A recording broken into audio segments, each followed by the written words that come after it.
Hello intelligent दोस्तों, welcome to think connect. मुझे पता है आपने इस वीडियो पे इसलिए किया है क्योंकि आपको अनुपम मित्तल की पूरी स्टोरी जाननी है। आपको उनकी जीरो से हीरो तक की स्टोरी से बहुत कुछ सीखना है। लेकिन इस वीडियो की शुरुआत करेंगे हम एक कहानी से जो कि होगी अनुपम मित्तल की। तो आइए स्टार्ट करते हैं। आपने अपने पेरेंट्स के साथ बहुत से स्कैम किए होंगे, जैसे कि और बच्चे भी करते हैं। जैसे कि सिलेबस के लिए पैसे लेके उस पैसों को अय्याशियों में उड़ा देना, घर से ये कह के निकलना कि ट्यूशन जा रहे हैं लेकिन ट्यूशन को छोड़ के हर जगह पहुंच जाना, स्कूल बंक करना, या फिर खाने पीने के लिए पैसे लेके मूवी थिएटर्स जाना। ये सब तो सब करते हैं, लेकिन अनुपम मित्तल ने कुछ ऐसा स्कैम किया था अपने पेरेंट्स के साथ जो कि आप लोगों ने कभी सोचा भी नहीं होगा। आपके सपने में भी इतने बड़े स्कैम्स नहीं होते हैं। बात शुरू होती है जब अनुपम मित्तल को फॉरेन जाना था अपनी पढ़ाई के लिए। वो यूएस जाना चाहते थे और वहाँ जाने के लिए उन्होंने एंट्रेंस एग्ज़ाम निकालनी थी। और उस एंट्रेंस एग्ज़ाम के लिए उन्होंने बहुत मेहनत करी। वो हफ्ते 2 हफ्ते तक खुद को रूम में लॉक कर लेते थे और उसके लिए बहुत ज़्यादा पढ़ाई करी थी। वो सिर्फ खाना पीने बाहर आते थे, बाकी 2 हफ्ते तक वो बहुत पढ़ाई करते थे। और उस 2 हफ्ते में उन्होंने इतनी पढ़ाई करी कि उनका एंट्रेंस निकल गया और उनके फादर ने भी हाँ कर दिया क्योंकि वो वेल टू डू फैमिली से थे। वो फीस भरने के लिए तैयार हो गए थे।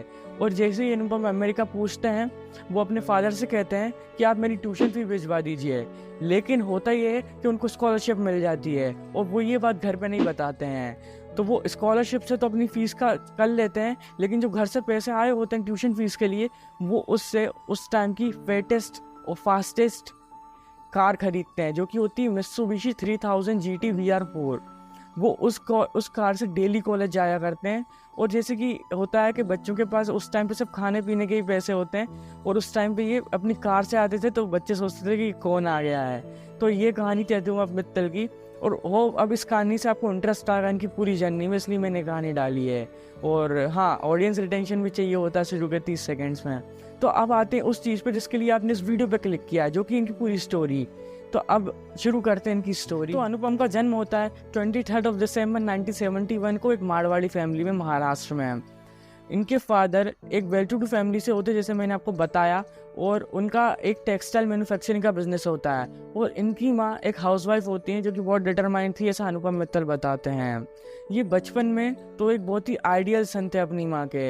ये पढ़ाई में भी अबव एवरेज थे और इनकी माँ इनकी बहनों से बोलती थी कि अनुपम से कुछ सीखो, जो कहता हूँ वो करता है और अच्छे से भी पढ़ता है। लेकिन जैसा कि सबके साथ होता है कि जैसे बड़े बड़े हुए, इनको फ्रीडम मिली 13-14 के साल से, बिगड़ने लगे, लड़कियों का चक्कर और आवारागर्दी।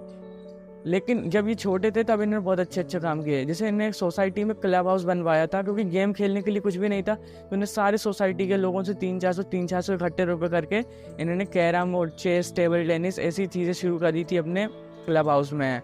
और ये भी छोटे थे तब ये इतने सवाल पूछते थे कि इनकी मम्मी परेशान हो जाती थी इनसे।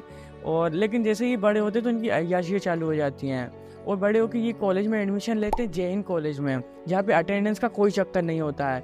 जिसकी वजह से ये हमेशा आवारागर्दी करते रहते थे इधर उधर, मैराइन ड्राइव वगैरह सब पे आपको पता है मुंबई में। तो वहाँ ये इनके खूब मज़े चल रहे होते थे, इसलिए इन बीच इनकी मम्मी भी बहुत परेशान रहती थी। लेकिन आप ये देखिए कि अय्याशियों के बीच भी इन्हें बिजनेस करना नहीं छोड़ा। इन्होंने उन अय्याशियों के दिनों में भी 2 से 3 बिजनेस ट्राई किए है। हालांकि अब कहते हैं कि उनके सबसे बड़ा रिग्रेट है कि उन्होंने अपनी लाइफ के 5 से 10 साल ख़राब कर दिए उन अय्याशियों में। यूरोप भी गए थे, अभी आगे बताऊँगा। तो उन्होंने जो 2 बिज़नेस ट्राई किए वो मैं आपको बताता हूँ। उनका पहला बिज़नेस इन्होंने अपने एक दोस्त के साथ शुरू किया था जिसमें इनको इंटीरियर डिज़ाइनर को माल सप्लाई करना था। लेकिन वो भी जो रिक्वायरमेंट आई थी इनसे फुलफ़िल नहीं हुई, तो वो बिज़नेस भी 6 महीने में बंद हो गया। जो दूसरा बिज़नेस इन्होंने ट्राई किया था वो था कि इन्होंने अब्रॉड से ऑर्डर ले लिया था। आप सोचिए, कॉलेज में या लोग अय्याशी करते हुए भी इतना अच्छा बिज़नेस ट्राई कर रहे हैं। इन्होंने अब्रॉड से ऑर्डर ले लिया और इनका ऑर्डर मिला था 2 मिलियन, यानी कि 20 लाख कपड़ों की थैलियों का। और ये जो ऑर्डर मिला था इन्होंने लोकल बहुत सारे वेंडर्स को आउटसोर्स कर दिया। और जैसा कि होता है इंडिया में, इन्होंने जब पूछते थे हेलो जो भी है उनका वेंडर के आपका काम कैसा चल रहा है, तो उन्होंने बोला हमारा काम बहुत बढ़िया चल रहा है और वो शुरू हो गया है। लेकिन जब वो प्रैक्टिकली वहाँ जाके देखते थे उन्हें लगता है अभी तक काम चालू नहीं हुआ है। क्योंकि इंडिया में ऐसा होता है कि अगर आपको कोई रुपए दे रहा है तो आप उसकी हाँ में हाँ मिलाते हैं। तो ऐसी वो अनुपम भी हाँ में हाँ मिलाते थे कि हाँ सही हो रहा है, सब कुछ सही हो रहा है, लेकिन ऐसा होता कुछ भी नहीं था। और उसके बाद वो ये ऑर्डर भी फुलफिल नहीं कर पाए, ये ऑर्डर भी उनका, ये बिजनेस भी बंद हो गया। तो उन्हें लगा कि देश में ही खराबी है, मेरे में कुछ गलती नहीं है, देश ही खराब है। तो वे देश को छोड़ के चले गए यूरोप, क्योंकि वो वेल टू डू फैमिली से थे, इसलिए वो 3 महीने यूरोप हो गया है, पैसे ख़त्म, सब खाली, तो वापस आ गए। उन्होंने लगा कि ये मेरी अभी भी गलती नहीं है, ये मैंने जगह ही गलत चुनी। यूरोप कोई भी काम करने नहीं जाता, वहाँ सब घूमने जाते हैं। तो उन्होंने सोचा काम करने सब यूएसए जाते हैं, अमेरिका जाते हैं, तो वो यूएसए गए और अमेरिका गए। उसके बाद उन्होंने वही किया जो मैंने आपको पहले एनेक्डोट सुनाया था, स्टोरी सुनाई थी सॉरी। तो जैसे कि उस स्टोरी में बताया, तो उसके बाद वही हुआ, इन्होंने खूब जम के पढ़ाई करी, एंट्रेंस दी, स्कॉलरशिप मिल गई, और घर पे नहीं बताई और पैसे उड़ाए, सॉरी फास्टेस्ट कार खरीदी। और फिर बॉस्टन यूनिवर्सिटी से ग्रेजुएट होने के बाद इन्होंने, जब इकोनॉमी थोड़ा डाउन ट्रेंड में थी, तो 800 रेज्यूमे अलग अलग कंपनीज में भेजे, लेकिन इनका सिलेक्शन कहीं पे भी नहीं हुआ। उसके बाद इन्हें एक कंपनी मिली माइक्रो स्ट्रेटेजी नाम से, उसमें इनका सिलेक्शन हुआ एज अ प्रोडक्ट एनालिस्ट, बिल्कुल बॉटम में, यानी सबसे नीचे। लेकिन हुआ ये कि उस कंपनी में इनके जो सीईओ थे वो एक नया स्टार्टअप चालू कर रहे थे, और अनुपम ने रिक्वेस्ट करी कि मुझे आप उस स्टार्टअप में भेज दीजिए। तो हुआ ये कि उस स्टार्टअप की जो पहली टीम थी उसमें अनुपम मित्तल थे, और क्योंकि ये सबसे ओल्डेस्ट टीम थी उस स्टार्टअप में, तो 2 साल के अंदर अंदर अनुपम उधर टॉप पे पहुंच गए। क्योंकि पहली टीम थी तो बाकी के जो भी एम्प्लॉयज थे वो सब उसके नीचे ही आए, तो अनुपम बहुत जल्दी उस कंपनी में बहुत ऊपर की लेवल पे पहुंच गए थे। और उसकी वजह से हुआ ये कि उनकी उस टाइम पे इंटरनेट का बहुत बूम हो रहा था, .com बहुत बूम हो रहा था, तो उस कंपनी को बहुत ही अच्छी से फंडिंग्स मिली, उन्हें IPO लाया। जब अनुपम ने ज्वाइन किया था उस कंपनी को, तब उसका वैल्यूएशन $100 मिलियन था, और जब अनुपम ने 2 साल के अंदर अंदर वो $40 बिलियन पहुंच गया था, इतनी हाई ग्रोथ। और हुआ ये कि जो ESOPs मिलते हैं एम्प्लॉय को, अपने कंपनी के जो स्टेक मिलते हैं, क्योंकि अनुपम इतने ऊपर लेवल पे थे, तो उनकी जो स्टेक थे उसकी वर्थ ही मल्टी मिलियन डॉलर्स हो गई थी, सेवरल मिलियन डॉलर्स थी उनकी वर्थ। और इस वजह से अब अनुपम मित्तल अपनी 20s में इतने सारे रुपए कमा चुके थे यूएस में बैठ के, और अब वो स्टेडियम में पार्टीज करते थे, टेक्सास से चीयर लीडर्स बुलाते थे, और उनकी कंपनी स्टेडियम में पार्टी करती थी, और उन्होंने एक फरारी भी बुक कर ली। अब हुआ ये कि एक वेकेशन के लिए इंडिया वापस आए, और इंडिया वापस आने के बाद जैसे टिपिकल बनिया बेटा अपनी डैड की फैक्ट्री पे जाता है, वैसे ही ये भी गए। और वहाँ एक इन्हें आदमी मिला जो कि बहुत सारे बायोडाटा लेके इनका रिश्ता कराने आया था, जो कि पंडित जी होते हैं नॉर्मली। तो वो समझ गए कि क्या करने आया है, और इन्होंने उस पंडित से ये पूछा कि अगर जो लड़की मुझे चाहिए वो इन 200 लड़की में से नहीं हुई जो आप लाएं तो क्या करेंगे। और उन्होंने इनसे पूछा कि अगर हम इन बायोडाटा को इंटरनेट पे डाल देते हैं तो कहीं से भी कोई भी शादी कर सकता है। तो वो पंडित जी वहाँ से भाग गए, लेकिन वहाँ से इनको एक सीड मिल गई, जो एक बिगिनिंग रूट होती है वो मिल गई, जहाँ से इनके मन में वो आइडिया आ गया। और इन्होंने जब अपने कजिन्स को वो आइडिया बताया, और वो कजिन्स के भरोसे वो कंपनी छोड़ के वापस वेकेशन छोड़ के चले गए यूएस। अब हुआ ये कि 30 मार्च 2000 को एक कोलैप्स हुआ। इनकी कंपनी जो कि स्टेडियम में पार्टी करती थी, उसने अकाउंटिंग इरेगुलरिटी अनाउंस करी। और उसके बाद हुआ ये कि अनुपम के जो शेयर्स थे मल्टी मिलियन डॉलर्स के,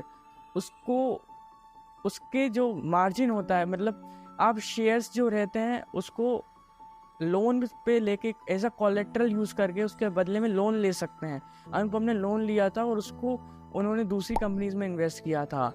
तो अब हुआ ये कि इनकी जो कंपनी थी वो बहुत ही डाउन ट्रेंड में चली गई, यानी कि इनका जो 666 का शेयर प्राइस था वो सिर्फ 6 रुपये बचा था, और नास्डाक जो कि 6600 पे था वो 5500 पे आ गया, और अगले 2 महीने में वो 1100 पे आ गया। नास्डाक इतना सारा गिर गया, इनकी कंपनी की वैल्यू 99% से कम हो गई। तो अब ये माइनस में आ गया, क्योंकि इनने उस शेयर को कोलेटरल यूज़ करके लोन लिया था, तो अब इन्हें वो लोन लौटाना था।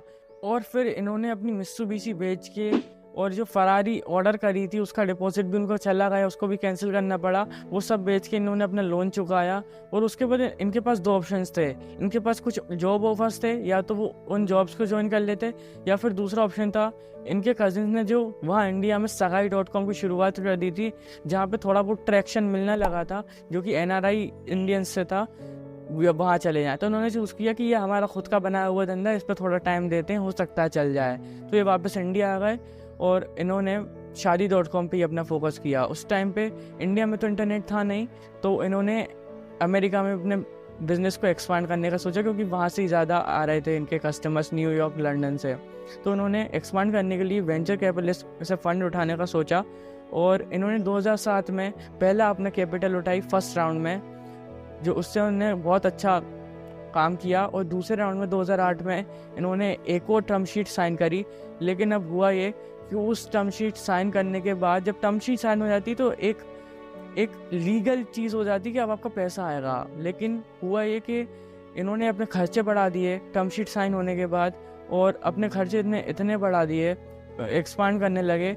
और 6 महीने बीत गए, इन्हें अगस्त में टर्म शीट साइन करी थी 2008 में, और अमेरिका में क्राइसिस आ चुका था, क्योंकि इनकी फंडिंग अमेरिका से आनी थी। तो उन्हें ये पता चल गया था कि ग्लोबल क्राइसिस होने वाला है, लेकिन यहाँ इंडिया में पता नहीं चला था। तो 6 महीने बीत कर इनके फंडिंग नहीं आई। वो कहते थे अगले हफ्ते आ जाएगी, अगले हफ्ते आ जाएगी, अनुपम जब उनसे पूछते थे। लेकिन फिर अनुपम को पता पड़ा कि ना तो कोई फंडिंग आ रही है, ना तो कोई पैसे आ रहे हैं, और उन्हें फिर उस टाइम पे एम्प्लॉयज़ को फायर भी करना पड़ा। और लेकिन अनुपम ने उनको 6 महीने की सैलरी दी फायर करने से पहले, नोटिस दिया और फिर ही फायर किया। उस टाइम पे अनुपम मित्तल पे कुछ लोन भी हो गया था, जिसकी वजह से उनको बहुत सारे कॉल्स आते थे और वो उनसे बदतमीजी से बातें करते थे। उस वजह से इनको काउंसलिंग का सहारा भी लेना पड़ा। लेकिन उनको कुछ एंजाइटी डिसऑर्डर हो गया, उसकी वजह से इनकी वो काउंसलिंग आज तक चल रही है 15 साल के बाद भी। और उस काउंसलिंग की वजह से इन्हें पता पड़ा कि उन डिसऑर्डर के बारे में, इसलिए अब ये लोगों को भी अवेयर करते हैं कि आप भी अपनी काउंसलिंग कराइए अगर आपको कुछ ठीक नहीं लग रहा होता है। उस डिसऑर्डर में होता ये कि इनकी दिमाग में कभी भी पीस नहीं होता है, यानी कभी भी ये स्टिल नहीं होते हैं। इनके दिमाग में हमेशा थोड़ी बहुत नॉइज़ होती है। इनको लगता था कि ऐसा सभी के साथ होता है, लेकिन इनको काउंसलिंग में बहुत सारी बातें खुली। लेकिन उसके बाद उनकी कंपनी ने अगले 3 महीने में मोस्ट प्रॉफिटेबल मंथ देखा और धीरे धीरे उनकी लाइफ लाइन पे आने लगी। अब आप देखिए इनकी अप्स एंड डाउन्स। सबसे पहले तो ये डाउन में गए जब इनके 2 बिजनेस नहीं चले अय्याशी के टाइम पे। उसके बाद ही अप में गए जब इनका बॉस्टन कॉलेज में सिलेक्शन हो गया और इनको फिर जॉब मिल गई थी। और फिर ये डाउन में गए जब इनने अपनी जॉब से जो शेयर्स मिले थे उसको कोलेटरल रख के लोन लिया था और वो शेयर्स डूब गए थे। फिर ये डाउन में गए और ये अब शादी.com पे, फिर ये शादी.com को चालू करके अब वापस से अप पे पहुंच गए हैं। लेकिन इसके बीच में भी इनको एक क्राइसिस का सामना करना पड़ा था जिससे इनकी फंडिंग नहीं आई थी। तो ऐसे बहुत सारे अप्स एंड डाउन्स एक बिजनेसमैन की लाइफ में होते हैं। और अब ये बताते हैं कि एक बिजनेसमैन जब मैराथन होती है, और इन्होंने अपना लास्ट वेकेशन जब लिया था, ये भी शादी.com की शुरुआत करने इंडिया आए थे। वो कहते हैं वो मेरा लास्ट वेकेशन था, क्योंकि एक बिजनेसमैन को हमेशा अपने बिजनेस के बारे में सोचना होता है। अब ये कहते हैं कि अगर आप फुल कमिटेड हो तब ये बिजनेस करो। अब बात करते हैं इनके कुछ इन्वेस्टमेंट्स की, इनके कुछ कंपनीज की। तो ये 2004 में IMAI या फिर internet and mobile association of India के चेयरमैन भी थे 2004 से 5 तक। और 2005 में इन्होंने मौज मोबाइल की स्टार्टिंग करी, जो कि इंडिया की पहली गेमिंग डेवलपमेंट कंपनी थी। उसके बाद इन्होंने मकान.com भी चालू किया 2007 में। और ये कहते हैं इंटरनेट कंपनीज तब बना रहे थे जब इंटरनेट ही नहीं था, क्योंकि उस टाइम पे इंटरनेट नहीं था। इंटरनेट छोड़िए 2004, 5, 6 में तो मोबाइल ही बहुत कम लोगों के पास हुआ करता था और उससे सिर्फ कॉल्स के लिए यूज़ किया जाता था। तो इंटरनेट ना के बराबर था। और तभी इनकी जो ऑडियंस थी, इनकी जो टारगेट ऑडियंस थी वो कि NRI थी, जो कि लंदन न्यूयॉर्क में थे, जिन्हें शादी करनी थी। और अब बात करते हैं इनके, और ये ओला में भी इन्वेस्टर थे, अर्ली इन्वेस्टर थे। इनके पास 2% था ओला का, और जो ओला इनके इन्होंने बहुत ज़्यादा प्रॉफिट कमाया। ये कहते हैं कि जो एंजल इन्वेस्टिंग है ये दुनिया का सबसे अच्छा एसेट क्लास है। इसमें आपको रोज़ के अप्स एंड डाउन्स पता नहीं पड़ते और इसका रिटर्न सबसे ज़्यादा है। ये बताते हैं कि इनका जो नॉन रियलाइज रिटर्न है पिछले सालों का, जब से इन्हें स्टार्टिंग करी पिछले 20 सालों का, वो है 60% IRR पे। यानी वो हर साल 60% का रिटर्न कमाते हैं। आप बताइए कहाँ मिलता है? स्टॉक मार्केट में भी 15% मिलता है, जो कि नॉर्मल लोगों को मिलता है। अगर आप अच्छे इन्वेस्टर, बहुत ही ज़्यादा अच्छे इन्वेस्टर्स हैं, तो आपको 20-25% का IRR मिलेगा। लेकिन उन्हें 60% का IRR अनरियलाइज्ड, और रियलाइज्ड RRR उनका 43% का है आज तक। आप सोचिए कि इसलिए वो कहते हैं कि ये सबसे अच्छी एसेट क्लास है पूरी दुनिया में। और इन्होंने ओला में भी इन्वेस्ट किया था और काफ़ी सारे अच्छे स्टार्टअप जो कि बहुत फेमस हुए हैं, जैसे बिग बास्केट और भी स्टार्टअप्स हैं। इन्हें बहुत सारे स्टार्टअप्स में इन्वेस्ट किया था। अब बात करके इनके कुछ अचीवमेंट्स की, तो अनुपम मित्तल को करमवीर चक्र से सम्मानित किया गया है 2016 में। इनको इंडिया में फोर्ब्स के द्वारा सबसे प्रोमिनेंट इन्वेस्टर 10 सबसे प्रोमिनेंट इन्वेस्टर में से एक भी माना गया है और इन्हें 50 मोस्ट पावरफुल इंडियंस में से भी माना गया है, जो कि है द वीक के अकॉर्डिंग। और 2021 में द शार्क टैंक एक शो आया था, उस शो के ये जज थे और 2022 सीज़न 2 में भी ये जज हैं।